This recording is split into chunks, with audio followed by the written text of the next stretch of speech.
ఈ దినంలో ఇప్పుడే ఒక కథనం చూశానన్నమాట. అది గుంటూరులో ఒక యువతి తల్లి సూసైడ్ అటెంప్ట్ చేస్తే హాస్పిటల్కి ఈగల్ ఐజీ అంటే డ్రగ్స్ మీద పోరాటం చేసే ఒక పోలీసు విభాగం, అలానే రవికృష్ణ గారు, డిఐజీ రవికృష్ణ గారు, బహుశా అదే ఈగల్ ఐజీ అనుకుంటా, ఆయన పరామర్శిస్తున్నారు. దేనికి అంటే ఈ అమ్మాయికి డ్రగ్స్ అలవాటు చేసి, ఈ అమ్మాయి తాలూకు సీనియర్ డ్రగ్స్ అలవాటు చేసి ఆమెతో కామకేళి చేసేసి ఆ వీడియోలన్నీ బంధించడం, తర్వాత వాడి ఫ్రెండ్స్కి పంపిస్తాం. వీళ్ళని లవర్స్ అంటారు. అసలు ఇలాంటి ఎదవల్ని ఈడు ఏ రాజకీయ పార్టీనో ఈ దినం రాయలా. దాన్ని బట్టి నాకైతే ఒక ఐడియా వచ్చింది ఎవడై ఉండొచ్చు అని. అయితే ఇలాంటి యదవనా కొడుకులకి ఎవడైతే సపోర్ట్ ఇస్తారో వాళ్ళ ఇళ్లలో కూడా ఇలాంటివే జరుగుతాయి, ఖచ్చితంగా జరుగుతాయి. డ్రగ్స్ కాదు, గంజాయి కాదు, మత్తు పదార్థాలు కాదు, ఏవైనా సరే పిల్లల దాకా తీసుకొస్తున్నారంటే పార్టీలను వదిలిపెట్టండి. ఏ పార్టీ వాడినైనా సరే బొక్కలు వేసి మక్కలు ఎరగదీయాల్సిందే. దీనికి ఆ పార్టీ ఈ పార్టీ లేదంటే ఇంకొకడు వాడికి బాగా డబ్బు ఉంది, ఇవన్నీ పక్కన పెట్టండి. మనం సినిమాల్లోనే చూస్తుంటాం, బయట జరగవు అనుకుంటున్నారు కదా. కాదు, ప్రతి చోట జరుగుతున్నాయి ఇవి అని చెప్పే సంఘటన అన్నమాట ఇది. ఇంతకే అమ్మాయి తల్లి ఎందుకు సూసైడ్ చేసుకుందంటే, ఇతగాడు ఈ అమ్మాయిని లోబరుచుకొనో లేకపోతే ఇష్టపూర్తిగానో చేసినటువంటి వీడియోలు మొబైల్లో చూసిందట. చూస్తే ఇదేంటి అని ప్రశ్నించినందుకు ఆ అమ్మాయి తల్లిదండ్రుల మీద దాడి చేసిందట. ఇక ఇంతకన్నా దారుణమేమో. డ్రగ్స్ వద్దు బ్రేవ్ అని మనం ఊరికి ప్రచారం చేయటం కాదు, ఎక్కడికక్కడ ఇరగదీసి వదిలిపెట్టాలి. డ్రగ్స్ బాధితులను కూడా ముందు నిందితులను చేస్తే ఒక 10 కేసుల్లో అప్పుడు అర్థమవుతుంది అన్నమాట.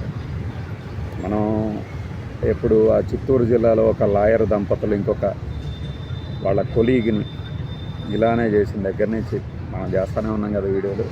ఈ పరిణామాలు గమనిస్తుంటే ఏంటంటే పార్టీలకి ఏం సంబంధం ఉండదు. అయితే ఈ యదవనా కొడుకులు పార్టీలను అడ్డం పెట్టేసుకొని ఈ పనులు చేస్తుంటారు. ఒకవేళ ఏదైనా పార్టీ నాయకుడు వీళ్ళకి అండగా ఉన్నాడని తెలిస్తే పోలీసులు సింహాల్లాగా వెళ్ళండి, మీ వెనక జనం ఉంటారు ఖచ్చితంగా.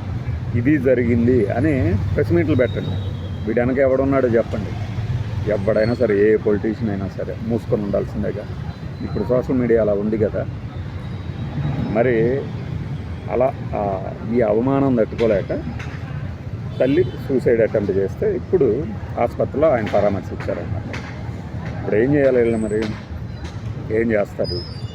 అది కూడా ఏంటంటే ఈ సీనియర్ గాడు ఏం చేశాడంటే, ఇలా లవ్ పేరుతో ఈ చేస్తున్న విషయం ఇంట్లో తెలిసిపోయేసరికి ఆ అమ్మాయికి వేరే పెళ్లి చేద్దామని పాపం ఈ తల్లిదండ్రులు ప్రయత్నిస్తున్నారు.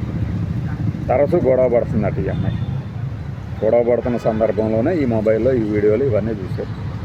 సో ఒకటి, ఇలాంటి వెధవనా కొడుకుల్ని నమ్మటము, నమ్మిన తర్వాత పెళ్ళికి ముందే చేయటము, ఆ వీడియోలు షూట్ చేస్తున్నప్పుడు అభ్యంతర పెట్టకపోవటము, తర్వాత వాడు మిగతా వాళ్ళకి పంపించి బెదిరిస్తాం.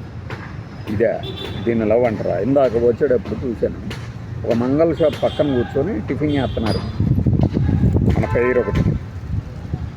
వీటికి ఎక్కడ తినాలనే సంస్కారం లేదు, ఎవరితో తినాలనే సంస్కారం అంతకన్నా లేదు. మరి సొసైటీలో చుట్టూ ఇలా జరుగుతుంటే ముతక పద్ధతులే నయమా వీళ్ళని దండించడానికి అంటే చెప్పలేము.